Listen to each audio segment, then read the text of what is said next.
Pkweshgas, Gesoutisat and Anishinaabe, Borewadami Citizen Band and Dow, Mang Ndodum. Hello, my friends and relatives. My name is Jody Gesoutisat, one who helps children, and I am Citizen Band Potawatomi Loon Clan. And welcome back to Indigenous Food Friday. I've kind of taken a hiatus during the summer, which I normally do. Summers are super busy. It's powwow season, it's harvesting and growing season, foraging season, so I've just been super busy. I've been traveling. I have big news coming out. I will be publishing a cookbook, but I don't have an ETA yet. I'm hoping by Christmas, but I'll keep you posted. And other big things coming, so stay tuned. And it's all because of you, so thank you so much. Chimigwech. Another thing you may have noticed, I have lost about 100 pounds. Yes, since it hasn't quite, I started on this journey probably this time last year. I've switched 100%, well, I don't want to lie, about 98% indigenous food only. No sugar, no processed sugar. I still have my maple syrup. I love that, as you know. But no processed white sugar, no gluten at all, and very little, if any, dairy. So it's all indigenous diet, as well as I've been going to the gym, and I feel great. Sten Jody, who played the deadbeat dad in Res Dogs, we've been friends for maybe a year or 2 years, mainly on social media, and he's been a huge influencer on me getting my life back. So Sten, Chimigwech, you're wonderful. One of these days I want to cook for him, so there you go. So today I'm going to make for you a savory version of Wabgon Pkweshgas, which is pumpkin biscuits. Perfect for this time of year. Our pumpkins are in season. It's perfect. I like to grow these little sugar pumpkins. Way more manageable, and they're sweeter. They're the best to cook and bake with. So I love sugar pumpkins. Plus, while they're growing, their blossoms are absolutely gorgeous and perfect for stuffed squash blossoms. So for this savory edition of pumpkin biscuits, I just have 2 sugar pumpkins. Now I've baked them. It's super easy. I just kind of cut the tops off pretty big, not close to the top, about 3/4 of the way up. I put in about 1/2 cup of water and a pinch of salt. I put the lid back on, put a toothpick just to keep it in place, put it on a baking sheet in the oven for 350 for about 45 minutes to an hour until they're nice, soft, and squishy. Now I want them still pretty warm, not so hot that you can't touch them, but pretty hot, but not so hot that it'll burn you. So bake these and then just let them sit while you get the rest of your ingredients. For this, we've got salt. I like sea salt or kosher salt, some cayenne, some culinary sage, maple syrup. Of course, we're just using about 1/3 cup of maple syrup. And then I've got about 3 cups. We're going to use about between 2 to 3 cups of cornmeal, and you'll see the process. We measure with our indigenous heart and eyes for this. So if you want to use measurements, go ahead, but it's really about what you want for your flavor and that sort of thing. Then I have sunflower oil and I have maple vinegar. If you don't have maple vinegar, that is fine. Use apple cider vinegar. It's fine. But if you can make or get your hands on maple vinegar, do it, because it's a whole new experience. Also, if you can't get sugar pumpkins, if you didn't grow them or you can't get them at your local market, that's fine. You can substitute this with butternut squash, Hubbard squash, any kind of winter squash works fine. You don't have to have pumpkin, but I love pumpkin, so we're going to go with that. So let's get started. Okay, so I apologize for my opening. I forgot to put on or turn on the microphone I was wearing. So I have it now. I'll adjust the sound during editing. Hopefully it works out fine. So we all have that one mixing bowl that's been handed down for generations. I don't know why, but we just all have that bowl. Many of you probably have this bowl. This was my mother's, and I think it also belonged to her mother. It's made countless bouts of fry bread, which I don't make anymore because no gluten in indigenous diet. It's bad for us. It will spike our blood sugars, and that's why most of us are diabetic. So no gluten in any of my recipes, no wheat. So no more fry bread is made in this, but our oglisi ma'an ko'kiva is made in this, our pumpkin biscuits. So we're just going to take our pumpkin and clean out the flesh. Super, super easy. Now you can peel your pumpkin and make it into chunks and like steam it or boil it that way, but I've just found this way super is easy. I also like to dry pumpkin. I use the same method for drying pumpkin as I would any kind of squash, and I've got that on my social media. Now the fluid that you've put in, so remember we put in a half a cup of water before we put these in to bake. Don't drain that fluid, we want it. And you'll see why. I'll show you why. So you can just see how easy it is to separate the flesh from the skin. Super easy this way.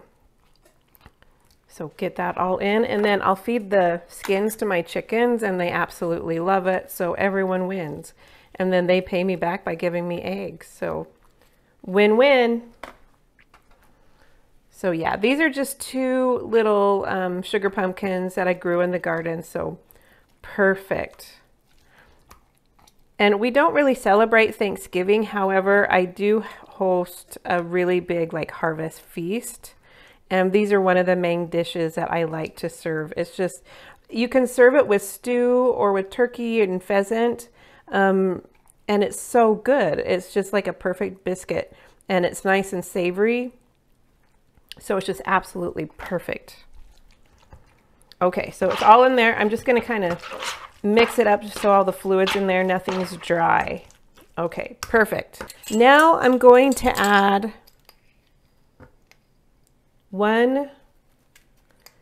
2 teaspoons of kosher or sea salt. I normally don't measure, but I'm measuring for you today. I'm trying to do better. I want, this is going to be, oh, let's say a whole tablespoon of sage. You know, I actually want a little bit more. So let's do 2 tablespoons of sage. You see how it works? You just go with what your gut tells you to do. But with these size of pumpkins, and I really want the culinary sage to shine through. So let's make that 2 tablespoons. I've got, this is probably a teaspoon of cayenne. Go ahead and put that in there. If you want more heat, add more heat. Totally fine. And then I've got a 1/3 cup of maple syrup. Just pour that in. And then I'm going to do 2 tablespoons of sunflower oil. And 2 tablespoons of our maple vinegar. And again, if you don't have maple vinegar, that's fine. Use apple cider vinegar. I know you can get that. Okay, now we're just going to mash this up and just incorporate everything into the pumpkin or squash. Remember, if you don't have pumpkin or can't get a sugar pumpkin, use butternut or hoe chunk or any kind of winter squash like that. Okay, so we pretty much have all the lumps out, right? We don't want any lumps. Sometimes it's good texture, but we don't want too many lumps in this. It's all pretty smooth anyway. You can see how gorgeous that looks. Okay, so now I just have hot boiling water from the kettle. I'm gonna pour that into my measuring cup for liquids, and we're gonna do 2 cups of boiling water. Go ahead and add that in. I'm gonna very gently fold it in together. We don't want any of that boiling water splashing on you. And then little by little, you're gonna add finely ground cornmeal. Probably do like a 1/2 to 3/4 of a cup at a time. And you want to do this quickly. You don't want the water to cool down. You want it to really incorporate the cornmeal. And we're going to do this until we make a really nice stiff dough.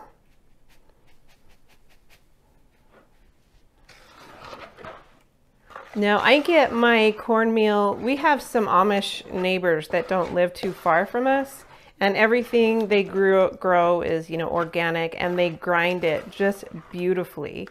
And so I trade with them. We go back and forth with stuff. They also accept money. So if you have any Amish or Mennonite or farmers that that grow stuff organically, as well as grind it and process it organically in an honorable way, like, make friends with them. They will love being friends with you too. So we're just going to keep adding. We want it stiff enough so that we can make patties out of this to make our biscuits.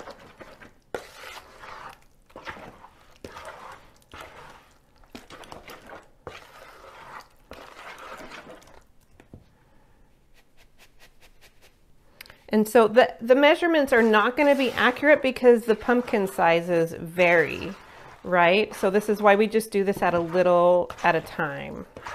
And we are getting there. And it already smells like so incredible. I can't wait to eat it. Okay, so it's still not thick enough. It's not stiff enough, so we're just going to keep adding.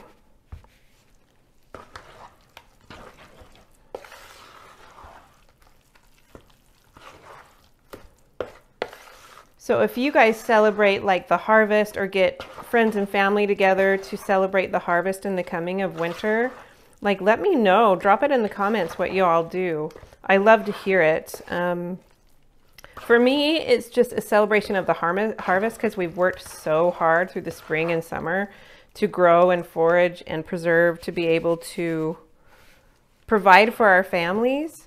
So it's just great to get everyone together, because also we kind of all go into hibernation during the winter months. You know, it's cold, so we're not out as much. We don't see people as much.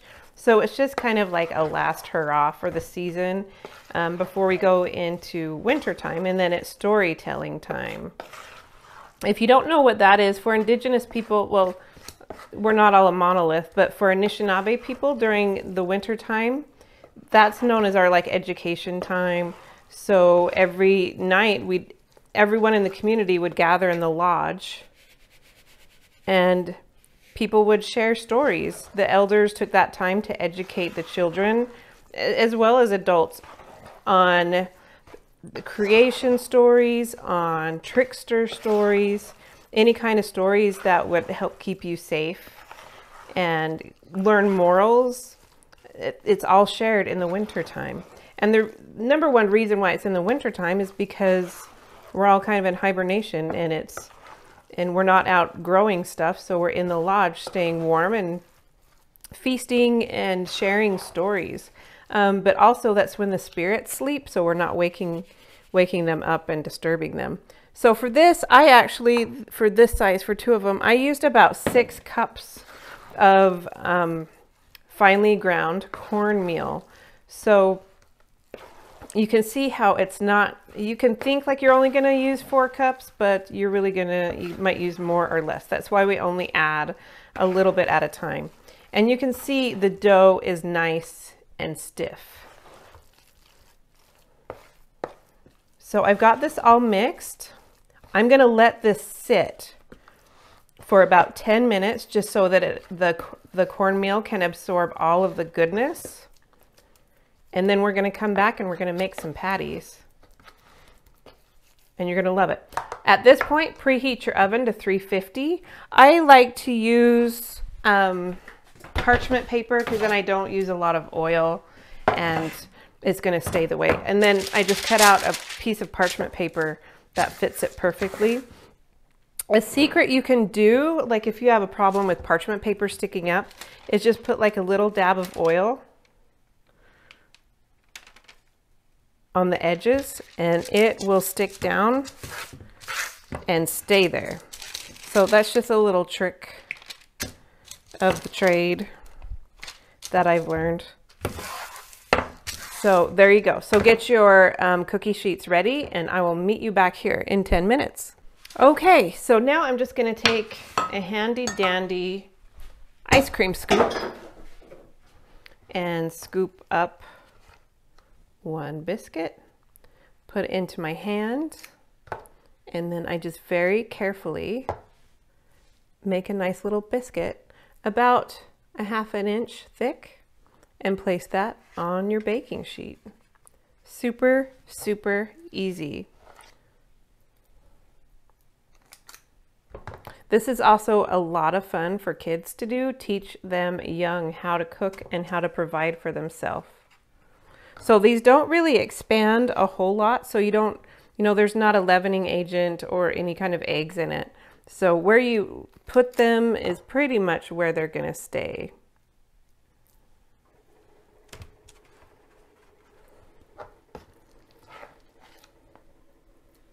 And you can make a bunch of these beforehand and they freeze beautifully, or you can freeze the batter and it almost helps, just that time sitting with the corn, with all of the goodness that you put in there. It helps it absorb even more. But I don't have time for that today. I'm just kicking them out.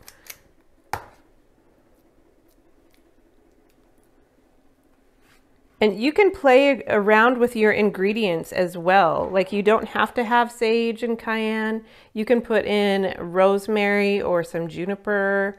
That would go beautiful. I always put maple syrup in it and the vinegar because it helps just balance out the flavors. And I think it also brings out the herbs you choose to put in there. You can put in dandelion greens or goldenrod. That's a really good one. If you have not been foraging for goldenrod, you are missing out. It has a flavor like, it's very like cilantro. And for some reason it doesn't, how some people, I don't know why, but it's kind of weird. When they eat cilantro, they think it tastes like soap. If you use goldenrod, they don't have that same effect, but it tastes kind of like the good part of cilantro and a little bit, with a little bit of floral, maybe a little bit of mustard flavor in there. It's really good. And goldenrod grows everywhere. So go harvest that stuff. You can eat the flowers as well as the leaves. And the stems make really, really good cordage or fiber for textiles. So just a little side information if you wanted to know. But yeah, so experiment with your herbs that you want to put in pumpkin. If you're a pumpkin spice gal or guy, put in pumpkin spice and make it something more of a dessert or tea. That would be a good tea biscuit, I guess. So just because I give you a recipe doesn't mean you have to follow it 100%. Of course, remember me when you make it. Or remember Indigenous people who gave you the base for your recipe. That is really the only thing I ask. I love that anyone who tries these recipes, it doesn't matter if you're Indigenous or not. Food is about community and community is about food. It's amazing how much food brings everyone together. And so I really want you to try my recipes. The only thing I ask is remember where they come from. That's pretty much it. Okay, so I've got this tray ready. Oh, as I mess up this last one, let's try that one again. So I have this tray almost ready. And I'm going to put this in the oven, 350 degrees Fahrenheit, for about 45 minutes to an hour. So I just set the timer for 45 minutes and then I start checking them. They're not going to be like your typical biscuit where they rise and they're golden brown and fluffy. They're pretty much going to stay like this. They might get a little bit bigger as the cornmeal absorbs everything, but they're pretty much going to stay the size. So, but they're going to get a nice, gorgeous orange, and then they're just going to feel done. So 45 minutes, we're going to start checking. An hour, they should be done. So I'm going to do that, and I'll meet you back here. Okay, here we go. Now this, it's just been about 45 minutes. It didn't need to go any further than that. And you can see they've turned a gorgeous, like golden a little bit of orange color. And I'm gonna break this one open. So you can, oh yeah. So it's still nice and soft and gooey inside, but kind of crispy outside. Just beautiful. So this goes really well. I love to serve this with Three Sisters stew. My kids and my husband will just eat these by themselves. They like to, if I have wajapi or berry sauce, they'll dip it in the berry sauce or maple syrup. You can just sprinkle a little bit, drizzle a little bit of maple syrup on there. And it's absolutely delish. And with the cayenne and the sage, the culinary sage, it just takes it to a whole new level. So I really hope you try this. This is one of my favorite recipes, and I make this all the time.